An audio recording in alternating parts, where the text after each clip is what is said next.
दिन वो व्यक्ति भगवान से समय मांगता होगा ना कि प्रभु आज मुझे आपका समय चाहिए, हो सकता है भगवान भी मना कर दे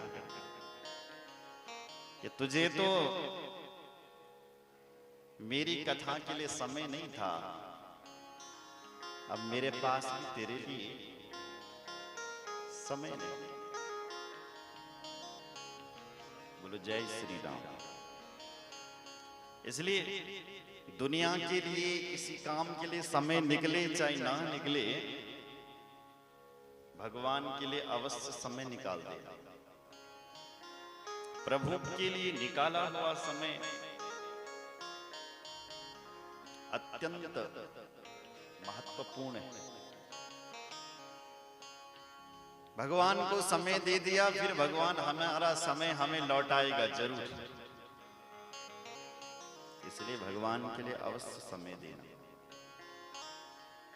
बोलो जय श्री राम। कल से आप शिव महापुराण की कथा सुन रहे थे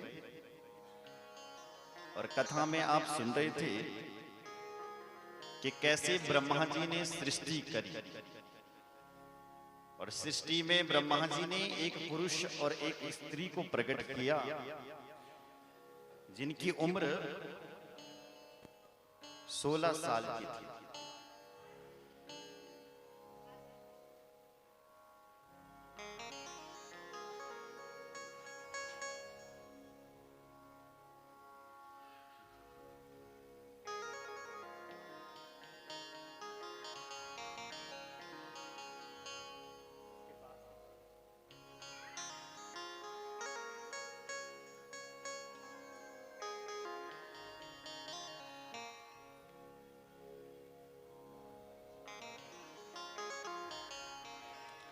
बोले शंकर भगवान की जय।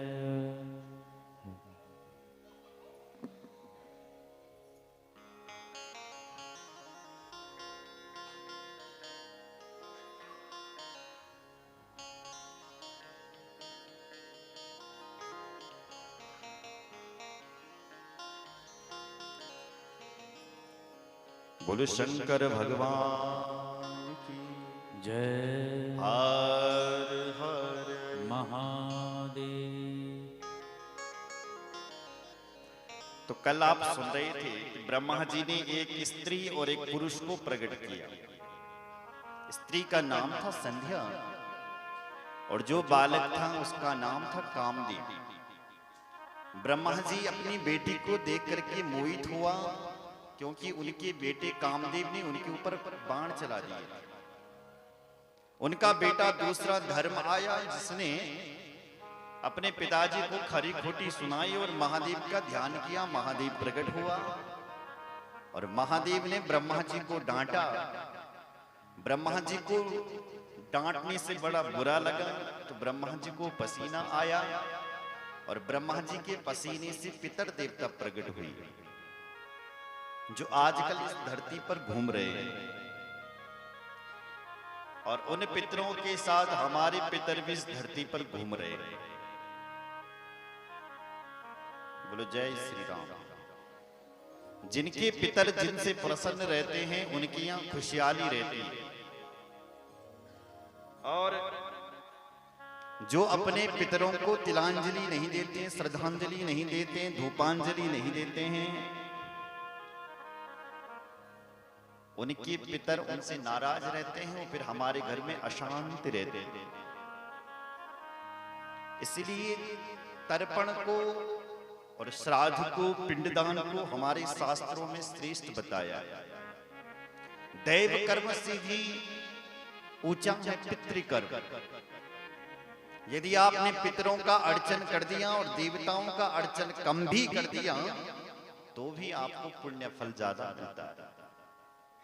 बोलो जय श्री राम। इसलिए आजकल समस्त देवता धरती पर घूम रहे हैं। पितर देव उनको आप अपने अपने हिसाब से पिंडदान, श्रद्धांजलि अवश्य दें और ब्राह्मणों को एक दिन का भोजन अपने घर पर अवश्य कराएं। अपने कुल पुरोहित को बुला करके, ज्यादा ब्राह्मणों को नहीं भी करवा सकते तो एक ब्राह्मण को भोजन अवश्य कराया, क्योंकि एक ब्राह्मण को भोजन कराया हुआ 10,000 ब्राह्मणों को भोजन कराने के बराबर। अन्य दिनों अगर आपने श्राद्धों में एक ब्राह्मण को भोजन करवा दिया, इसलिए पितरों को तृप्ति और ब्राह्मणों की तृप्ति ही पितरों की तृप्ति हो जाती है। शंकर जी ने ब्रह्मा को डांटा था, ब्रह्मा तेरे लिए धिक्कार है, तेरे वेदों के लिए धिक्कार है। तो ब्रह्मा जी के मन में भी शिव जी के प्रति द्वेष उत्पन्न हुआ। शिव जी मैंने डांटने लगे, तो इसने कहा कि मेरा भी नाम ब्रह्मा नहीं, अब मैं इस शिव जी को किसी स्त्री के ऊपर मोहित न करवा दूं। तो ऐसी स्त्री कौन है जो शिव जी को मोहित करे? तो अपने पिताजी के पास गया, नारायण के पास गया, नारायण जी आप बताइए। तो नारायण भगवान ने कहा, मां भगवती का ध्यान करो, अगर भगवती माता प्रसन्न हो जाए तो वो शिव जी को मोहित कर सकती है। तब ब्रह्मा और ब्रह्मा का बेटा दक्ष, उन्होंने कठोर तप किया उस मां भगवती का। विद्या विद्यात्मकं शुद्धां परब्रह्म स्वरूपिणीं स्तौमि देवीं जगद्धात्रीं दुर्गां शुभ प्रियां सदा। उस मां भगवती दुर्गा का चिंतन करने लगे, मां भगवती दुर्गा का तप करने लगे, कठोर तप किया। और उस कठोर तप से वो मां भगवती जो जगदम्बा थी वो अंबर आकाश में प्रकट हो गई। बोले जगदम्बा मैया की जय। जैसे ही मां भगवती जगदम्बा प्रकट हुई तो ब्रह्मा जी स्तुति करते हैं शिव पुराण। नमो नमस्ते जगतः प्रवृत्ति निवृत्ति रूपे स्थितं सर्ग रूपे चराचराणां भगवती सुशक्ति सनातनी सर्वविमोहनीति। सनातनी सर्व विमोहनीति। हे मेरी